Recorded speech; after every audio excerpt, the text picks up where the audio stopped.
Conectando con la Palabra. Con ustedes, su anfitrión, Daniel Marmolejos. Bienvenidos a su programa Conectando con la Palabra. Como cada semana, nuestro propósito es conectar las situaciones que vivimos en el día a día, nuestras cargas, dificultades, nuestros retos. ¿Con qué? Con la suficiencia de la Palabra de Dios. El único lugar donde encontraremos verdadera esperanza. Te invitamos a ver los programas anteriores. Todos están disponibles en nuestro canal de YouTube, Conectando con la Palabra. También puedes seguirnos en Instagram, Facebook y Twitter.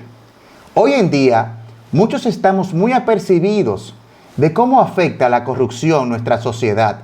Continuamente nos quejamos de la corrupción de los políticos, de los gobernantes, de los empresarios, de los empleados. Sin embargo, tristemente, pocos nos quejamos y peor aún, nos acostumbramos a la corrupción que existe en nuestra propia casa. Es vital que entendamos que el origen de la corrupción es la falta de integridad en las personas. Y tristemente, muchas veces, los padres tomamos decisiones pensando en nuestra conveniencia, aunque esto signifique ir en contra de los valores y principios de la palabra de Dios. En nuestro programa de hoy hablaremos sobre la integridad del hombre cristiano en el hogar. Y para conectar con este tema con la palabra de Dios, quiero darle la bienvenida al pastor Marcos Peña. Pastor, bienvenido. Gracias, Daniel, gracias. Un placer estar contigo otra vez. Muy contento, pastor, de que esté nuevamente con nosotros, pastor. Y vamos a empezar de una vez. Nosotros nos encantaría, pues, definir qué es la integridad. Bueno, antes de definir la integridad, yo quisiera citar la Escritura, porque, ¿verdad?, de esto es que se trata. Y la Escritura le da importancia. En el Salmo 15, los primeros 2 versículos, dice el salmista: Señor, ¿quién habitará en tu tabernáculo? ¿Quién morará en tu santo monte? Respuesta: el que anda en integridad y obra justicia, que habla verdad en su corazón. Y sigue dando una serie de características. Estas no son condiciones para habitar en la casa del Señor. Estas son las características de aquellos que habitan al Señor. Estas son las características de aquellos que realmente aman y se deleitan en el Señor. Así que es indispensable para el creyente, es parte de su esencia, de lo que el Señor hace en su vida, que el creyente sea íntegro. Ahora, puede ser que no todos estén conscientes de lo que la palabra integridad implica. Un diccionario define integridad como una firme adhesión a un estricto código moral o ético, y también como la cualidad o condición de ser íntegro y no dividido. Otra fuente habla de excelencia moral y otro dice aquello en que no falta ninguna de sus partes, de una perfecta probidad, incorruptible. Así que de estas definiciones nosotros podemos distinguir 2 aspectos que son inherentes a la integridad. Por un lado, el estar apoyado en un código moral que en nuestro caso como creyentes es la Escritura, la Biblia, la palabra de Dios. Pero del otro lado de la moneda es una uniformidad o entereza respecto a ese código. ¿Cuál es la diferencia? Bueno, muchos me han oído decir que nosotros los cristianos somos muy buenos conceptualmente. A nosotros nos dan un examen oral y la mayoría de nosotros los creyentes sacamos muy buena nota. Pero eso no significa que en nuestras vidas prácticas y cotidianas eso que nosotros decimos creer se manifiesta. Es por eso que la integridad tiene que ver con apegarse a un código, pero al mismo tiempo mostrar que nosotros somos fieles a ese código en cada situación particular.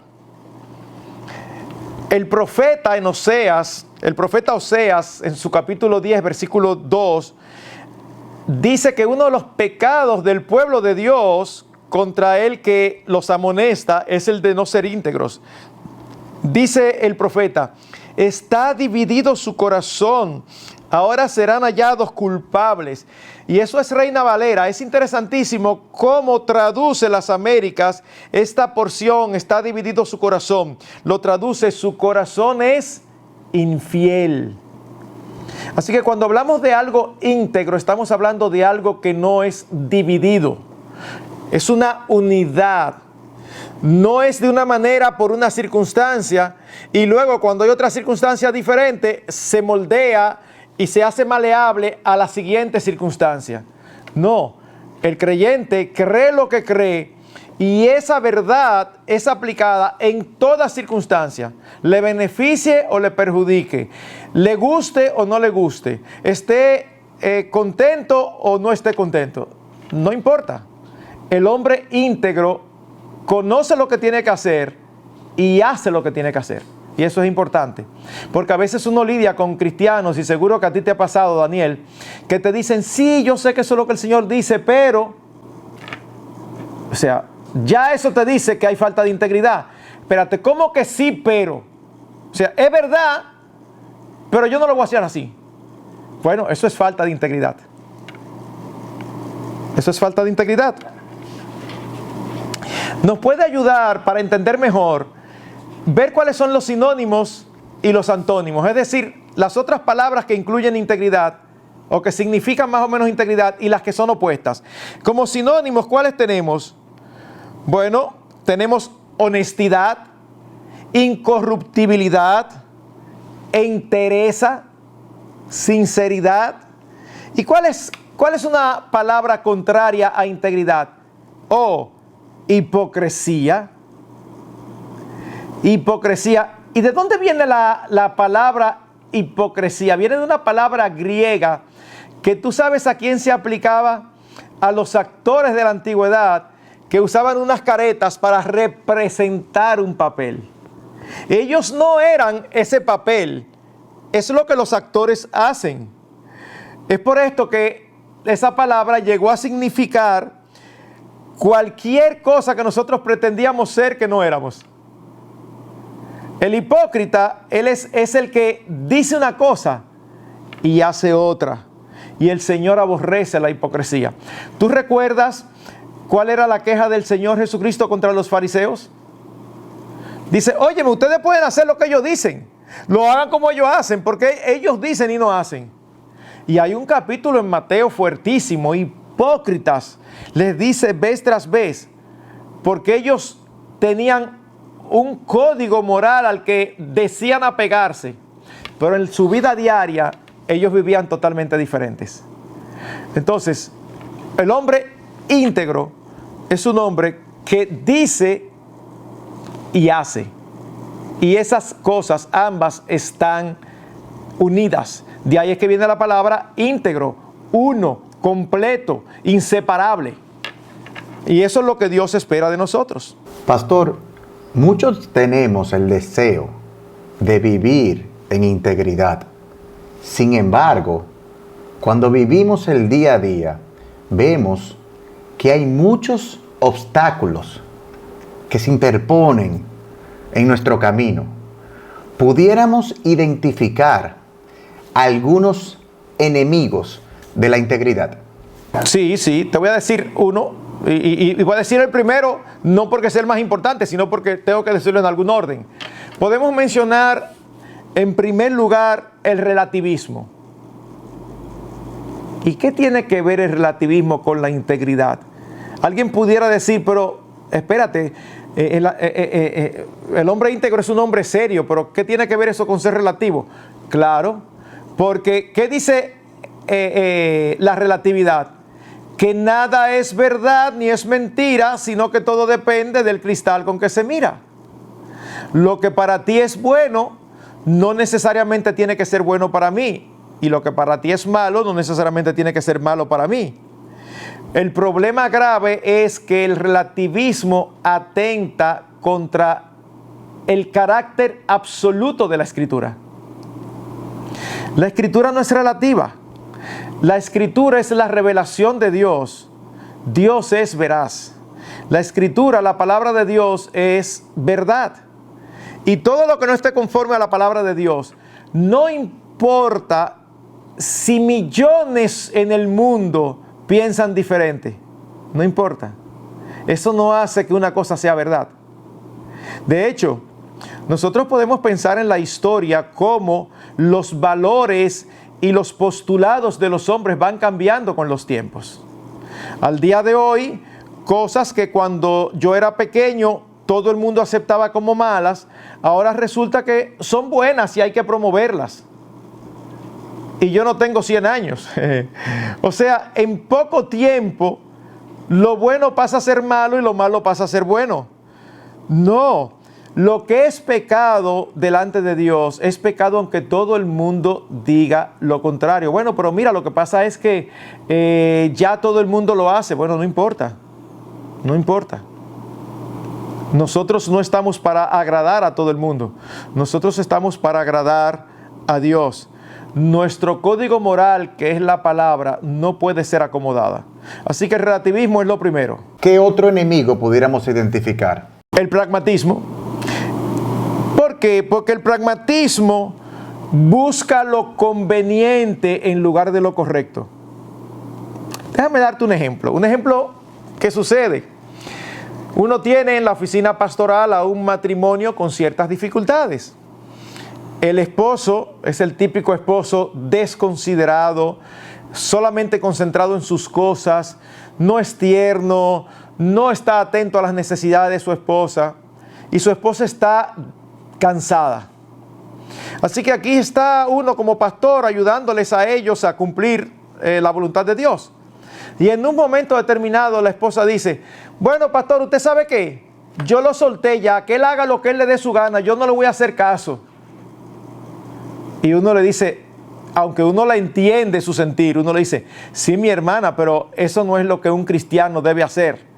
Respuesta, yo no sé, yo lo que sé es que desde que estoy así, él anda más tranquilito. ¿Qué está diciendo esa cristiana? Ella está diciendo que ella no le importa lo que la Escritura diga.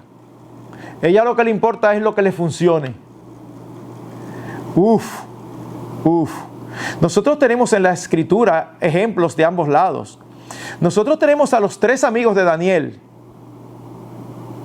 Los 3 amigos de Daniel iban a ser echados, y fueron echados en un horno ardiente. Y el rey le dice, Nabucodonosor, ¿y es verdad que ustedes no van a adorar la estatua? Y ellos le dicen, mira, rey, no tenemos ni siquiera necesidad de discutir esto. Nuestro Dios puede librarnos. Y si no, no vamos a adorar la estatua como quiera. En otras palabras, ellos no eran este típico de cristianos actuales que andan por ahí, que creen que Dios es nuestro siervo y que andan declarando y que andan diciendo y amarrando y atando. No, el soberano es Dios, no nosotros. Y ellos no servían a Dios por lo que Dios pudiera darles. Ellos servían a Dios por lo que Dios era. Lo que ellos están diciendo es, nosotros sabemos que si adoramos la estatua, no vamos a ser echados en el horno de fuego. No, es que ellos sabían que Dios podía librarnos. Lo que ellos no sabían si Dios lo iba a librar o no. En ese mismo libro de Daniel, más adelante, a Daniel también lo atrapan. Y engañan al rey y lo hacen firmar un decreto donde decía que iba a ser echado a un foso de leones hambrientos todo aquel que en el lapso de ciertos días orara a cualquier dios u hombre que no fuera el rey. Y el rey, en su orgullo, aceptó este edicto. ¿Y qué hizo Daniel? Dice la Biblia, me encanta esa porción, dice que se dirigió a su casa, abrió las ventanas de su casa hacia donde estaba Jerusalén y dice, y como solía hacerlo siempre, oraba 3 veces al día. ¿Qué hubiéramos hecho tú y yo? Posiblemente, bueno, vamos por lo menos a cerrar la ventana. Está bien, yo voy a orar callado. De todas maneras, el Señor me escucha. O sea, hubiéramos empezado a buscar cómo evitar el resultado que no queríamos. Y siempre les digo a los hermanos, el creyente no debe de ir tras resultados, el creyente debe ir tras la obediencia. Un hombre íntegro no hace algo porque es conveniente a sus intereses. Nosotros tenemos el caso opuesto en el rey Saúl. Saúl está frente a frente a un ejército que lo superaba por mucho de filisteos, a punto de iniciar la batalla.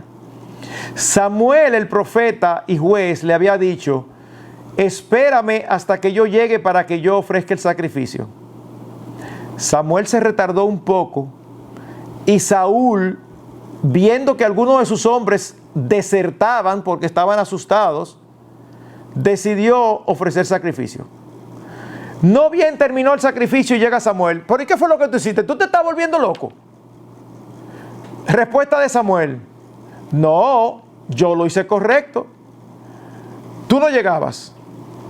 Mira los filisteos, ¿cuántos son? El pueblo se me desertaba. Así que yo ofrecí sacrificio para unificar y dar ánimo al pueblo. Bueno, sí, está bien, la intención fue buena, pero la acción no. Porque tú no puedes perseguir algo bueno haciendo algo malo. El pragmatismo no le importa lo que se haga con tal de conseguir resultados. Así que cuando una persona te dice que algo estuvo bien porque obtuvo lo que buscaba, está siendo pragmático. Y eso muchas veces es falta de integridad. Déjame hacerte una pregunta. ¿Tú sabes la cantidad de problemas que uno se evita a veces, diciendo una mentira? Y es verdad que a veces salen y el problema es peor, pero muchas veces nunca salen. Una mentirita, como dicen los inconversos, y tristemente como dicen algunos cristianos, de que mentira blanca. No sé, porque yo no le veo los colores a la mentira en la Biblia. Pero la verdad es que tú a veces con una mentira te quita un problemazo de arriba. Ah, entonces ¿está bien hecho? No, no está bien hecho, porque Dios aborrece la mentira. Así que tenemos que tener muchísimo cuidado con el pragmatismo, porque puede afectar nuestra integridad. Entonces, pastor, hemos visto el relativismo, el pragmatismo. ¿De qué otro enemigo deberíamos cuidarnos? Del que llevamos dentro, el egocentrismo. Ese lo tenemos todos, en algunos más evidente, en otros menos, en algunos más exacerbado, en otros más disminuido. Pero el egocentrismo es un enemigo de la integridad. ¿Por qué? Porque estamos centrados en nosotros mismos y no en Dios. Y el egocentrismo es raíz de otros males, como la soberbia, por ejemplo. Oye lo que dice el salmista en el Salmo 19, versículo 13. Preserva también a tu siervo de las soberbias, que no se enseñoreen de mí. Entonces, cuando la soberbia no se enseñoreen de mí, seré íntegro y estaré limpio de gran rebelión. ¿Y por qué la soberbia es un pecado serio contra Dios?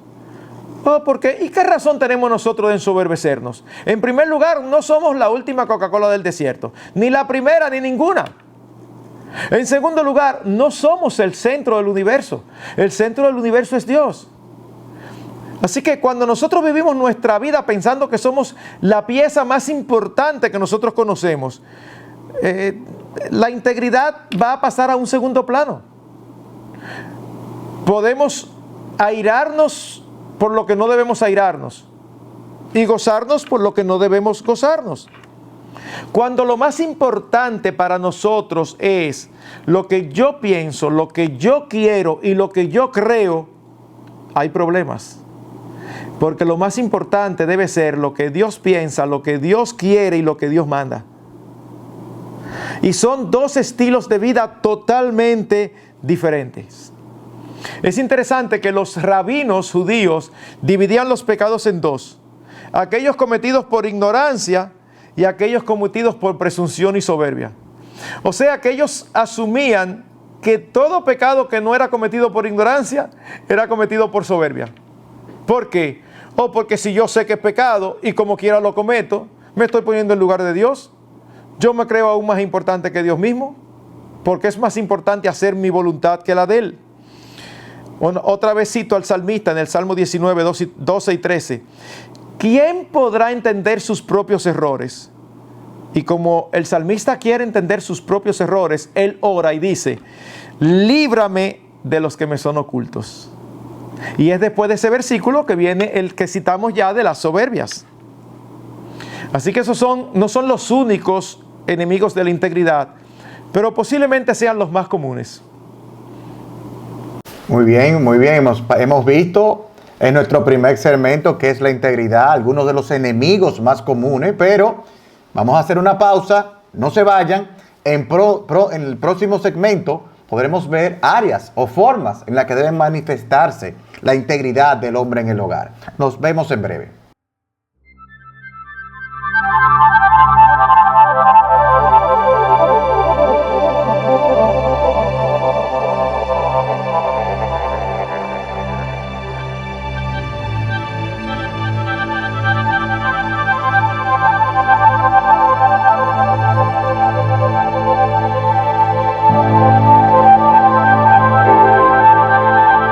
Bueno, continuamos con el segundo segmento aquí y vamos a seguir con el pastor Marcos. Pastor, muchos nos cuidamos de lo que otros piensen de nosotros. Sin embargo, muchas veces somos incoherentes en el hogar. ¿Qué espera Dios de nosotros en el hogar?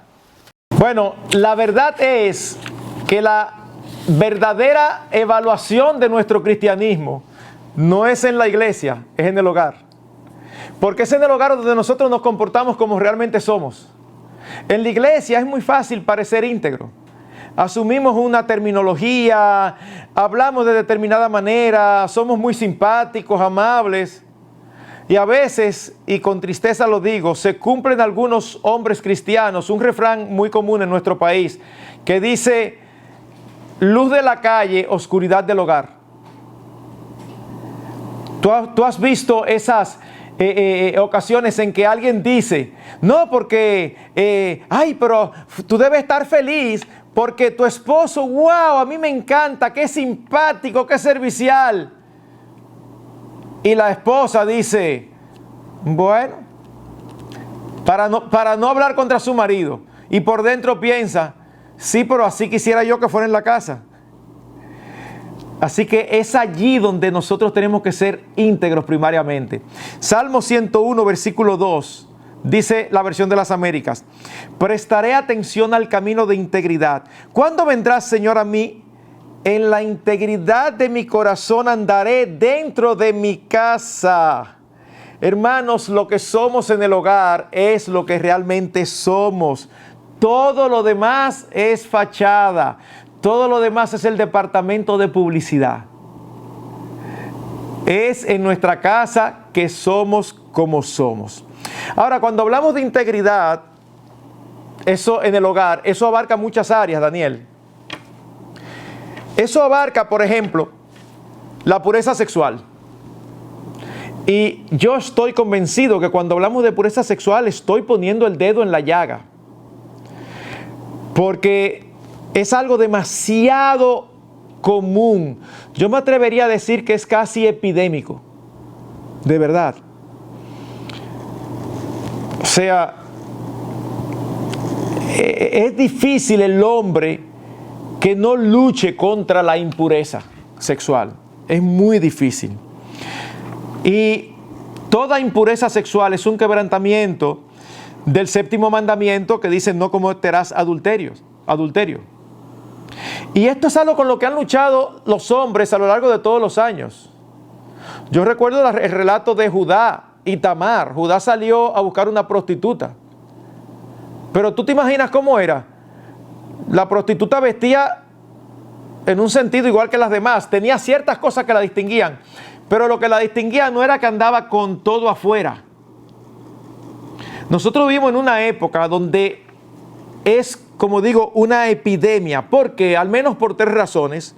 Por un lado, es un bombardeo continuo y casi omnipresente.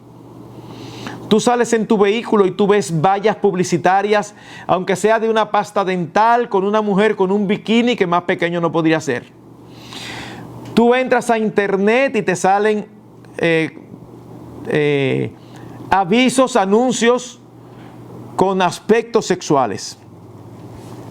Tú sales a una plaza comercial y lo que tú ves, tú tienes que estar quitando la vista. El mismo domingo estaba almorzando en un lugar con mi esposa y cuando veníamos bajando por la escalera eléctrica venía subiendo una pareja y yo le digo a mi esposa, pero de verdad, ¿y a dónde es que vamos a llegar? Y mi esposa me dice, no, pero wow, es terrible. Tú vas a cualquier sitio público, a un evento social, es un bombardeo continuo, un destape total. Y añádele a eso, en tercer lugar, la introducción masiva a nuestros hogares de material pornográfico. ¿Saben de dónde viene pornografía? La palabra porno viene de porneia.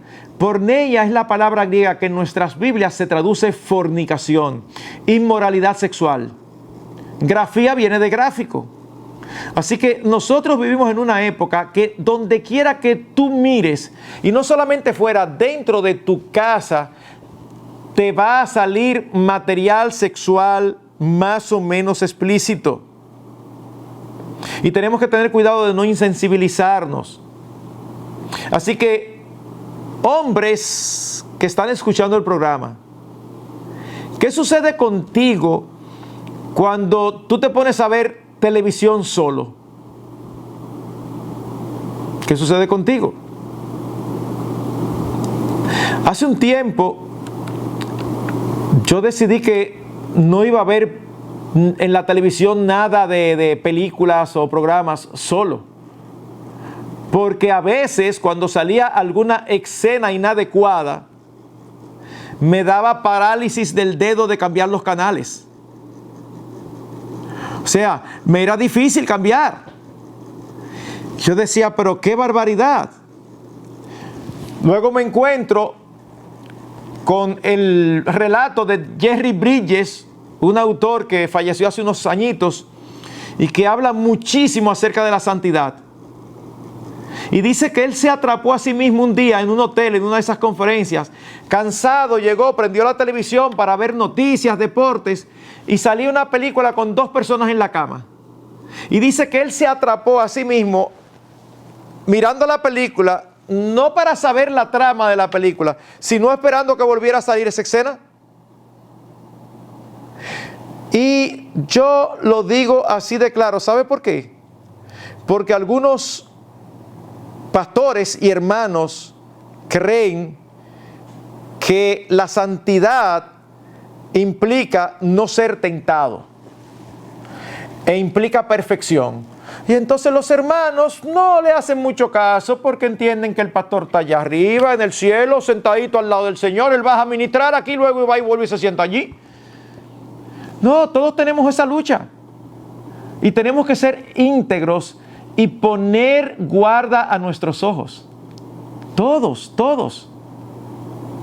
Tenemos que cuidarnos. Entonces, pastor, una de las áreas donde la que más tenemos que cuidarnos en nuestra integridad del hombre en el hogar es en la pureza sexual.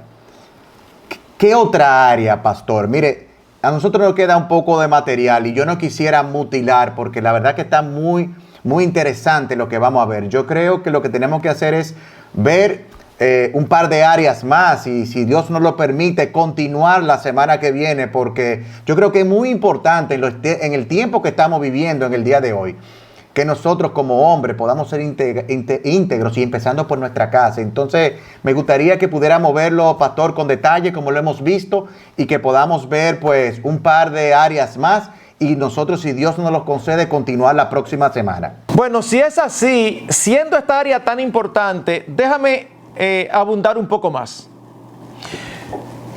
Tenemos que tener mucho cuidado de no insensibilizarnos. ¿Qué significa eso? Te puedo dar varios ejemplos reales. Hace unos años atrás fue muy mediático la relación de un capo de la droga con una mujer muy aparente, conocida. Al capo lo atraparon y se publicó en la internet videos de ellos privados, videos íntimos que él había grabado, se filtraron y andaban por donde quiera. Yo me enteré de alguien, de un creyente, diciendo que él entendía que eso estaba mal, que un creyente estuviera viendo eso. Y otro creyente le dijo que él era demasiado quisquilloso. Pero ven acá, ¿eso es pornografía? Porque sean gente que tú conoces. O sea, no, yo lo que estoy viendo en la noticia. Mira, por favor, déjate de eso. A veces nosotros nos autoengañamos. Pero es que nos insensibilizamos y empezamos a ver cosas que no debemos de ver. Y es algo serio porque dice la Escritura que Dios va a juzgar a los adúlteros. Hebreos 13:4 dice la Nueva Versión Internacional: Dios juzgará a los adúlteros y a todos los que cometen inmoralidades sexuales. En ese sentido, Daniel, algunos creyentes tienen la idea de que no hay adulterio o pecado si no usan su cuerpo. Pero esa no es la idea que da el Señor Jesucristo. En Mateo 5:28, Él dice: cualquiera que mire a una mujer para codiciarla, ya adulteró con ella en su corazón. Yo no sé si tú has ido al estadio de pelota en nuestro país. Yo tengo muchos años que no voy. Y no creo que sea pecaminoso ir, para aquel que está oyendo. No. Eso es algo que no tiene problemas. Sin embargo, yo me pregunto, ¿qué pasa con aquellos hermanos que les toca sentarse cerca del dugout donde se suben estas muchachas con unos buenos cuerpos y poca ropa a bailar de una manera indecorosa? O sea, de verdad, a veces queremos ser demasiado ingenuos, demasiado simples. Si tú vas ahí y estás cerquita y tú no te ves tentado a mirar, bueno, yo sospecho que cuando tú llegas a tu carro, tú abres el baúl, sacas la sala y te la pones y vuelves y te vas para tu casa porque tú eres un ángel. O sea, de verdad. Entonces, no se puede ser ingenuo. No, pero yo no voy a mirar a esas mujeres. Yo voy a ver la pelota. Es verdad, pero por lo menos sé intencional en sentarte en un lugar donde no estés tan cerca o donde no puedas verlo. Parte del problema que tenemos es que no queremos reconocer la debilidad que tenemos en esa área y pretendemos ser inmunes. Y vez tras vez, Daniel, he visto el caso. Aquellos cristianos que caen de una manera estrepitosa en pecado sexual, muchas veces son los que decían que no tenían lucha con eso. Y pasa. ¿Por qué? Porque ellos se autoengañan y si no tienen lucha, no se cuidan. Y si no se cuidan, caen y cuando viene a ver están atrapados y ya no tienen forma de volver atrás. Así que debemos de ser más desconfiados de nosotros mismos. Tomar medidas prácticas. La verdad, pastor, que oyéndolo a usted, a veces uno idealiza a los pastores creyendo que no tienen luchas, y usted hablando del tema de la televisión, cómo usted creó para poder huir de eso, como dice la Biblia, huir, pues tratar de no ver televisión solo. Oye, ¿quién se puede imaginar que un hombre como Jerry Bridges, con tantos libros, la devoción de Dios en acción y muchísimas cosas, pues también estuviera con esa tentación? Eso significa que es un pecado sumamente común del cual nosotros debemos cuidarnos. De verdad que me ha encantado poder ver realmente con la magnitud el problema que es. Sin embargo, pastor, ya hoy se nos ha ido el tiempo. Nosotros hemos podido ver qué es la integridad, hemos podido ver algunos enemigos de la integridad, qué cosas debe cuidarse un líder en el hogar, y vimos la pureza sexual. Sin embargo, la semana que viene veremos otras áreas en las que nosotros también debemos tener mucho cuidado para ser hombres que realmente seamos íntegros en nuestros hogares. Yo le doy muchísimas gracias por el tiempo que hemos visto en el día de hoy, y a los que están del otro lado, de verdad que prepárense para la próxima semana. El manjar continúa, la palabra de Dios continúa. Nos vemos la próxima semana en un nuevo episodio de su programa Conectando con la Palabra.